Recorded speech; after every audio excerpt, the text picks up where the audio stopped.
Kahiga kahonokire ciarera thutha wa muiritu urarutaga wira kwao gukanyita migwate riria karaumaga thukuru na kugeria gukuraga na njira ya gukanyuithia dawa ya kuraga tutambi. Muiritu uyu uria oikaine ta Jacinta Kanini Muya wa ukuru wa miaka 25 akoretwo mahitanitie na mumwandiki na macungiririo kwenda kwirihaniria na njira ya kuherithia kahiga aka. Hata kishu ya kidnapping mtoto, kishu ya kumwekea dawa, hiyo hata plan civil toka kwa mind wako. Usikwangi na hiyo mind. Sijaifikiria hata kitu kama hiyo.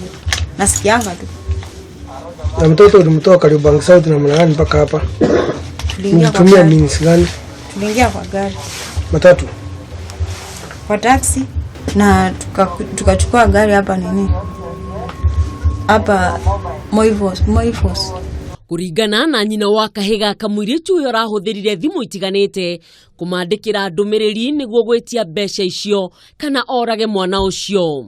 Ni ile jina ya ID ya Kiislamu iko kwa M-Pesa line yenye alikuwa amesema atumiwe nayo.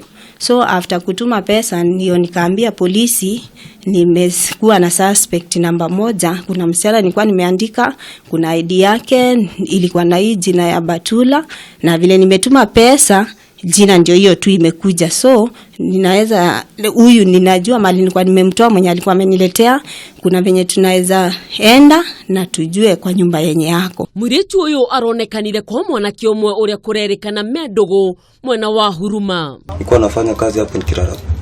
Nilipata pesa nikasema acha nikodeshe kanyumba.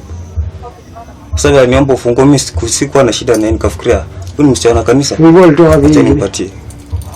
Yeye alikwambia anakuja kufanya nini kwa nyumba? Ananiambia nisaidie ufunguo wako. Kuna vitu zangu nataka kuweka hapo. Hata ukirudi hapo mchana ulizo wa dopi. Nilimwambia niombe kuna shida itatokea hapo. Kuna mtoto huko. Akanambia shida ikitokea mimi nitakuwa ushahidi wako. Muritu uyu ahingiritwo ceceni-ini ya borithi ya Buruburu o uthuthuria ugithiaga na mbere. Ngiribotera Kameme TV.